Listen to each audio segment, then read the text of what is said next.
Buenas noches, yo soy la doctora Yasmín y voy a estar compartiendo con ustedes la plática del día de hoy, ¿de acuerdo? Mi nombre es Yasmín Valeriana Michel, la plática del día de hoy va a ser de ultrasonido obstétrico y el enfoque va a ser en el trimestre 1. Preguntas clave que debemos tomar en cuenta para evaluación del ultrasonido del primer trimestre, pues ¿cuál es su importancia? ¿Para qué me sirve? ¿Qué es lo que voy a evaluar? ¿Qué semanas me comprende el primer trimestre? ¿Cuáles son los hallazgos normales que voy a encontrar? ¿Qué anormalidades estructurales puedo llegar a diagnosticar en este primer trimestre y cuáles son las diferencias principales entre el ultrasonido de embarazos gemelares, bicoriales, biamnióticos y monocoriales? Y los objetivos del ultrasonido de primer trimestre, en primer lugar, va a ser establecer la presencia del embarazo, dónde está localizado el embarazo, cuál es la edad gestacional y si hay vitalidad embrionaria, el número de embriones que existen, cuál es su cronicidad. Viabilidad, a esto se refiere cuando que no encontremos algo anormal o que nos pueda comprometer el fin del embarazo. La fecha probable de parto, pesquisa precoz de algunas anomalías embrionarias e identificar patología uterina o anexial que pudiéramos encontrar y que la paciente a lo mejor no conocía o que pudiera ser comprometer de alguna forma el embarazo. El ultrasonido de primer trimestre va a comprender antes de las semanas 11 y entre la semana 11 y 14 o 13.6. Tomando en cuenta esto, vamos a llamar embrión al producto de la 1 semana hasta las 10 semanas y mayor a 10 semanas lo vamos a llamar feto. ¿De acuerdo? Dentro de las cosas que vamos a evaluar primeramente es el saco gestacional, el cual va a ser visible a partir de la semana 4 por vía transvaginal y a partir de la semana 5 por vía abdominal. Esto hay que tomar en cuenta también que hay algunos factores que nos pueden hacer que tal vez no lo podamos ver tan claramente. Entre ellos, pues, el ultrasonido es operador dependiente de alguna forma. También en la condición de mi paciente y el equipo que pueda yo llegar a tener. El saco gestacional mayor de 5 milímetros ya es valorable. Y su característica ecográfica va a ser una presencia de un doble halo ecorefringente, como lo podemos ver en esta imagen. Y su ubicación normal va a ser intrauterina, o sea, dentro del útero, excéntrica, no exactamente en el centro y hacia el fondo uterino.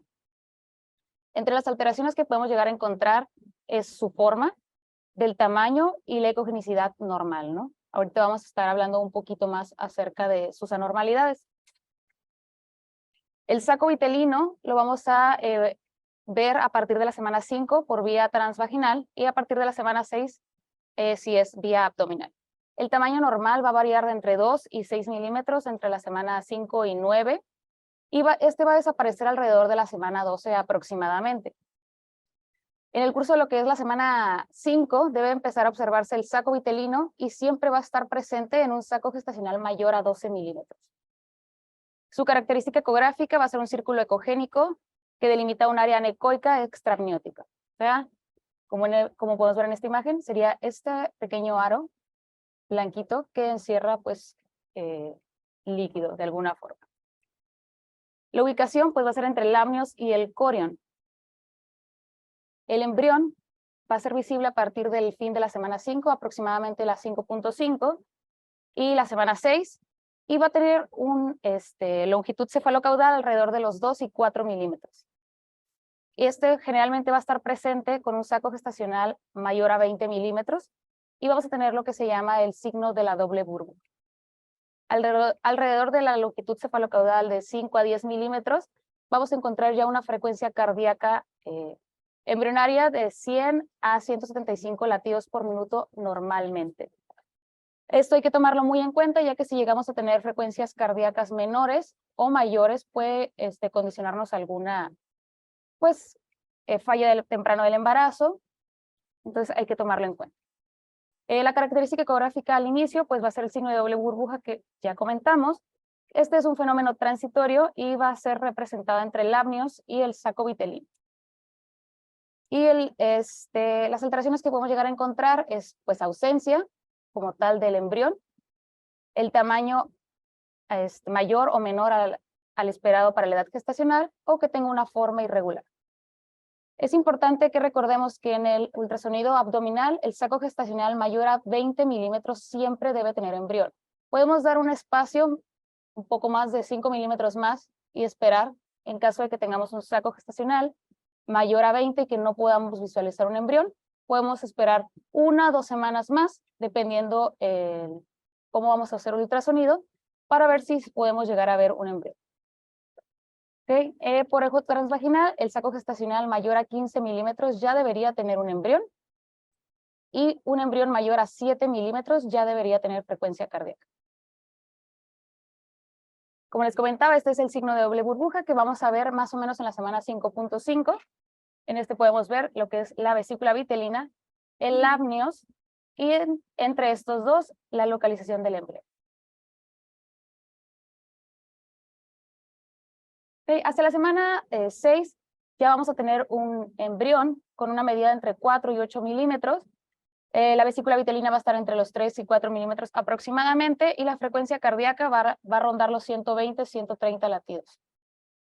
En estas semanas se empiezan a formar lo que van a ser los miembros pélvicos y miembros superiores y el flujo sanguíneo va a ser unidireccional. En este se empieza a formar lo que va a ser el intestino, ¿no? Podemos ver claramente el embrión en esta semana, que sería este, pero no podemos distinguir lo que sería la cabeza o las nalgas del embrión. Hacia la semana 8, el embrión ya va a medir entre los 17 y 23 milímetros y la frecuencia cardíaca va a rondar los 140 o 100 latidos por minuto, 170 latidos por minuto. En este vamos a ver un aumento del tamaño de lo que son los hemisferios, el diencéfalo y el mesencéfalo. Vamos a encontrar que van a haber unas piernitas alargadas, brazos flexionados, ligeramente a la altura de los codos y las muñecas. En esto va a aparecer lo que sería una hernia fisiológica en el abdomen y que se va a proyectar hacia el cordón umbilical. El corazón hacia estas semanas ya va a alcanzar casi su forma definitiva, ¿de acuerdo? En esta semana podemos encontrar lo que es el romboencéfalo, que va a ser la estructura necoica que podemos ver en esta imagen, en forma de diamante. Vamos a imaginarlo, que va a estar ubicado en la parte caudal de nuestro cerebro.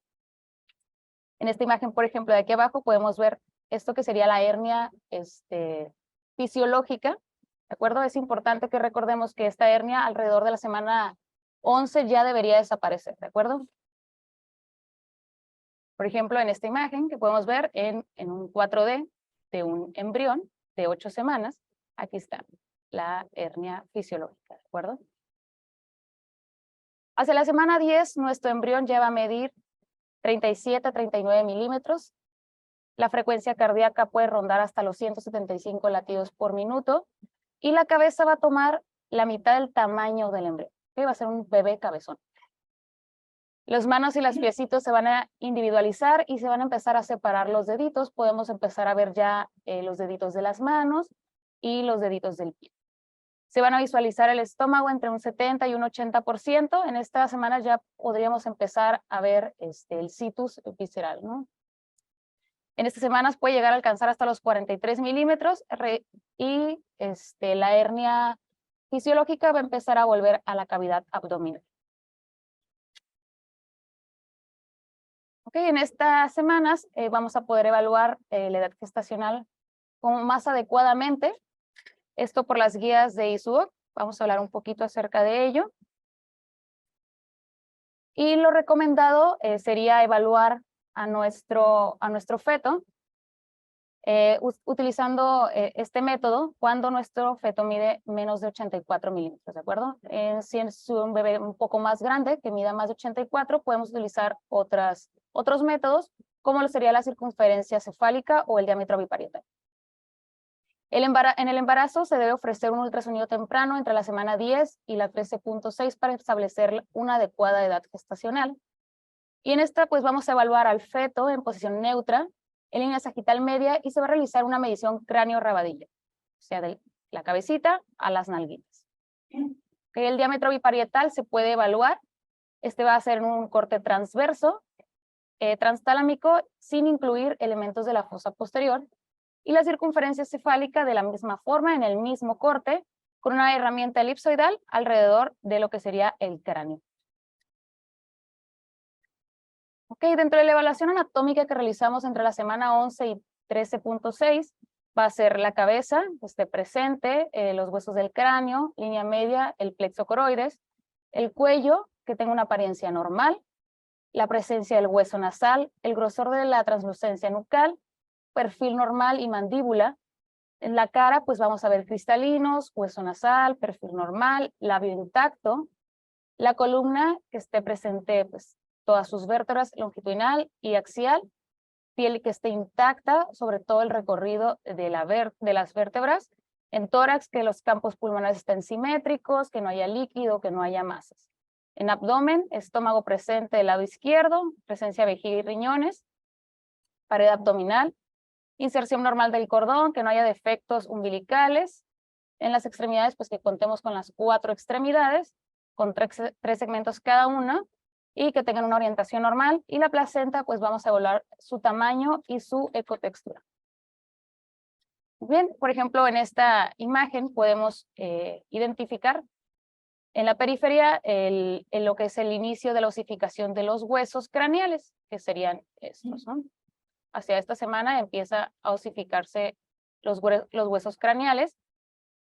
Vamos a evaluar lo que sería la línea media y los plexos coroides, que serían estos, los cuales se observan ecogénicos en comparación a lo que es el líquido amniótico.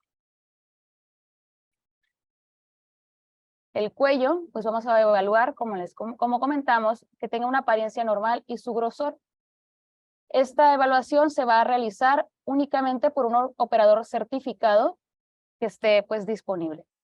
La adecuada toma va a ser un feto en línea sagital media. Se debe ver lo que es la punta de la nariz, el hueso nasal, el paladar duro y el diencéfalo. La columna vertebral viendo hacia porción inferior de la pantalla. Vamos a realizar una magnificación de la imagen que contenga lo que sería la parte superior del tórax, ¿sí? Y colocar los calipers de preferencia en los que son en forma de cruz y sin una línea marcadora, y vamos a medir en la porción más ancha de lo que sería la translucencia. ¿De acuerdo? Vamos a evaluar o vamos a esperar que la translucencia nucal sea menor de 3 milímetros. Si llegara a medir más de 3 milímetros, podemos dejarlo en vigilancia, y cuando tenemos una translucencia nucal mayor de 3.5, tenemos una alta sospecha o pues alta probabilidad de aneuploidías. En la cara, pues vamos a evaluar que haya cristalino, que esté la presencia del hueso nasal, que tenga un perfil normal y que la mandíbula también tenga un buen ángulo. ¿De acuerdo? Podemos llegar a evaluar también lo que sería el labio para poder descartar anormalidades en este nivel. La columna, pues vamos a evaluarla en longitudinal y axial, y vamos a evaluar y esperar que la piel esté intacta sobre la columna. Esto verificando que no haya alguna protrusión. ¿De acuerdo? El tórax, pues vamos a evaluar lo que son los campos pulmonares, que se vean simétricos, que no estén desviados hacia un lado o el otro, y que no haya presencia de líquido en el tórax o alguna masa, o quistes, por ejemplo. Okay, hay que evaluar que no haya defectos estructurales que condicionen la ocupación de la cavidad torácica por órganos abdominales. Y el corazón, pues vamos a evaluar que tenga una actividad cardíaca regular y que tenga sus 4 cámaras simétricas. Recordando que para estas semanas prácticamente el corazón ya tiene su forma que va a tener final. A nivel de abdomen, vamos a buscar que el estómago esté presente y que esté en el lado izquierdo, esto para determinar el situs visceral. Que haya presencia de vejiga, que no tenga un gran tamaño y que estén los 2 riñones. A nivel de pared abdominal también, vamos a evaluar lo que sería la inserción normal del cordón y que no haya algún defecto umbilical. ¿De acuerdo? Esperando que haya, pues, que esté bien formado con su arteria y sus 2 venas. Las extremidades, que tengan las 4 extremidades, cada una con sus 3 segmentos, y las manos y pies con buena orientación. Más o menos después de la semana 11, nosotros ya podemos llegar a evaluar lo que serían los dedos de manos y pies, y podríamos llegar a detectar incluso si hay polidactilia, por ejemplo, o que haya ausencia de alguna extremidad, ¿no? O hipoplasia. En la evaluación de placenta vamos a evaluar su grosor, su tamaño y su ecotextura, ¿de acuerdo? En estas semanas generalmente pues la placenta se va a ver lisa, va a tener un buen grosor, no va a ser delgadita, ¿de acuerdo? Y vamos a evaluar el cordón que tenga pues sus 3 vasitos. ¿Okay? Dentro de todas las patologías que tenemos, hay algunas que pueden llegar a ser altamente detectadas y otras no tanto, especialmente por la edad que estamos evaluando. Dentro del alto porcentaje de detección podemos encontrar lo que sería acrania, anencefalia, ectopia cordis o encefalocele. Vamos a encontrar o vamos a tener un 50 o un 99% de detección en algunos otros casos, como es el higroma quístico, el doble tracto de salida ventricular derecha, tetralogía de Fallot, corazón izquierdo hipoplásico, defecto septal. Todos estos, pues, en un protocolo de corazón fetal, obviamente realizados por un médico capacitado para realizar este tipo de estudio. La gastrosquisis o onfalocele, holoprosencefalia o megaquistes, o si hay alguna reducción de las extremidades o polidactilia. Reduce significativamente la detección en espina bífida, hidrocefalia, displasia esquelética, hendidura facial, síndrome de Dandy-Walker o coartación aórtica. Y en esta edad, pues hay un 0% de detección para algunos otros, como es la agenesia del cuerpo galloso, hipoplasia cerebral, hidronefrosis, agenesia renal, malformación adenomatosa pulmonar, secuestro extralobar o atresia duodenal u obstrucción intestinal. La gastrosquisis onfalocele se sospecha va a ser mayor después de las 12 semanas y pues vamos a tener alteraciones en la circunferencia abdominal, recordando que el onfalocele son las asas intestinales fuera de la cavidad abdominal recubiertas por una membrana y la gastrosquisis es la presencia de asas intestinales fuera de la cavidad abdominal que no tiene membrana que la cubre, ¿de acuerdo? Va a ser las asas intestinales libres. Ahorita vamos a ver algunas imágenes para que puedan entender un poco más acerca de estas patologías.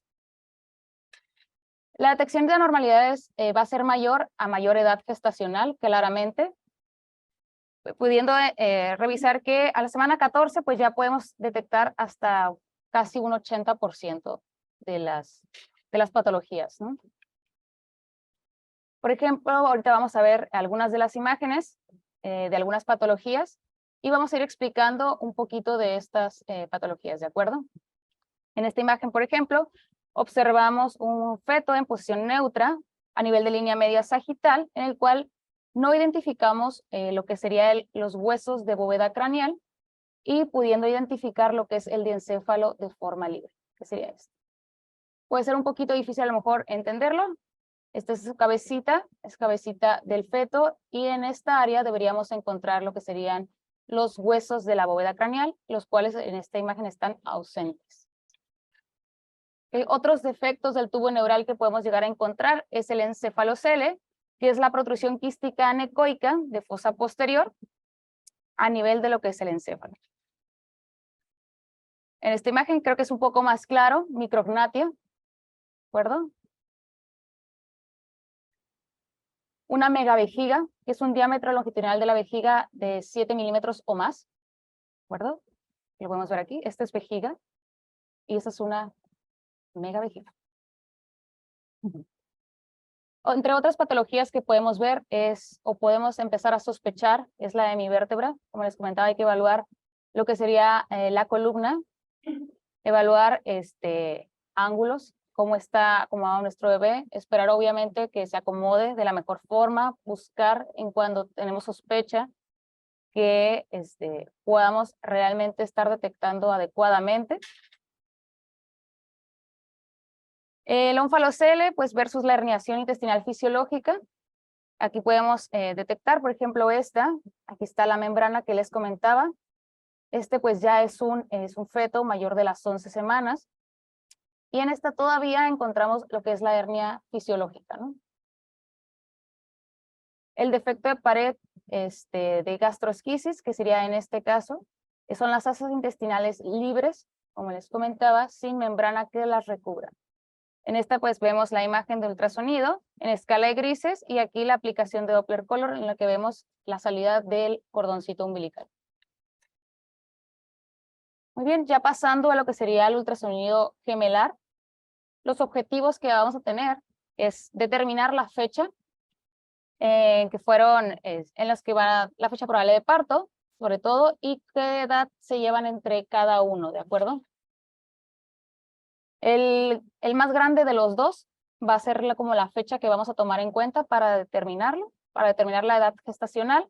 Vamos a evaluar la ubicación en la que se encuentran, si están a la izquierda, a la derecha, en la parte superior o inferior, la inserción del cordón y cuántas placentas tenemos, ¿de acuerdo? Y el grosor de la membrana que pudiera llegar a separarlos. Una de las funciones más importantes del ultrasonido, pues en el diagnóstico del embarazo gemelar, es pues la diferenciación entre los tipos, ¿de acuerdo? Y esto es para poder determinar la coronicidad y amniosidad, lo cual podría ayudarnos a detectar de manera temprana alguna patología que pudiera estar derivada de su condición, ¿no? Por ejemplo, una de las patologías que pudiéramos estar asociados a un embarazo gemelar mono-mono sería la transfusión feto-fetal. ¿Cómo los vamos a distinguir? Podemos distinguirlos por el signo de lambda o el signo de T. El signo de lambda pues va a ser la separación, va a ser una membrana gruesa entre ambos sacos gestacionales, como lo podemos ver aquí, mientras que el biamniótico, monocorial biamniótico es una membrana delgada que va a separar ambos sacos, ¿de acuerdo? Y en el monocorial monoamniótico, pues son dos productos dentro de un mismo saco gestacional que no están divididos por ninguna membrana y que comparten una misma placenta. Muy bien, el 70% de los embarazos gemelares van a ser no idénticos, van a ser disigóticos, y el 30% únicamente va a ser monocigótico, o sea, gemelos idénticos. De estos, el 66% va a ser monocorial biamniótico, el 30% va a ser bicorial biamniótico y solamente el 4% va a ser monocorial monoamniótico. En estos, pues es donde hay que tener un poco más de cuidado por estos riesgos que pudiera llegar a tener. Especialmente, por ejemplo, si alguno de los productos llegara a morir, podría llegar a haber un poquito aquí de problema en cuanto a la transfusión feto-feto, ¿de acuerdo? Podría uno de ellos llegar a funcionar como un parásito, vamos a llamarlo así. Puntos claves. Un saco gestacional de 5 milímetros en promedio ya debe ser visualizado por ultrasonido. El saco vitelino deberá ser visto en todo saco gestacional mayor de 10 milímetros. Un embrión debe ser pesquisado en todo saco gestacional mayor de 18 y máximo de 25 milímetros. Y un embrión mayor de 5 milímetros ya debería tener actividad cardíaca. Si bien es cierto que muchas veces pudiéramos no escucharlo, sí podemos ver la actividad cardíaca que puede llegar a tener el embrión dentro, ¿de acuerdo? Que podemos ver el corazoncito latiendo dentro, aunque no podamos escucharlo aún. A la mujer embarazada se le debe ofrecer al menos un ultrasonido entre la semana 10 y la 13.6. Esto es súper importante, ya que muchas veces las pacientes creen que el primer trimestre realmente no es tan importante y generalmente llegan después de la semana 16, 18, porque quieren ver el sexo. El objetivo de la ecografía del primer trimestre es confirmar la viabilidad del embarazo, establecer la edad gestacional adecuadamente y determinar el número de fetos viables. Si se llegara a solicitar evaluar la anatomía y el riesgo de aneuploidía después de una apropiada consejería, ¿de acuerdo? Esto en el caso, por ejemplo, de que tenemos a lo mejor una mamá que ya tiene antecedentes de alguna falla del embarazo o que ha tenido algún embarazo con alguna malformación. Muchas malformaciones grandes pueden llegar a desarrollarse aún más tarde en el embarazo o pueden no llegar a ser detectadas aún con apropiados equipos y en manos experimentadas, ¿de acuerdo? Esto es importante que pues lo podamos comentar con los pacientes para que pues, no vaya a haber algún problema y se sigan evaluando mes a mes. En embarazos gemelares, la cronicidad debería ser adecuadamente determinada y documentada para poder adelantarnos a cualquier patología que pudiera llegar a ocurrir más adelante. Y pues sería todo por la plática. Pues muchas gracias a todos. Gracias.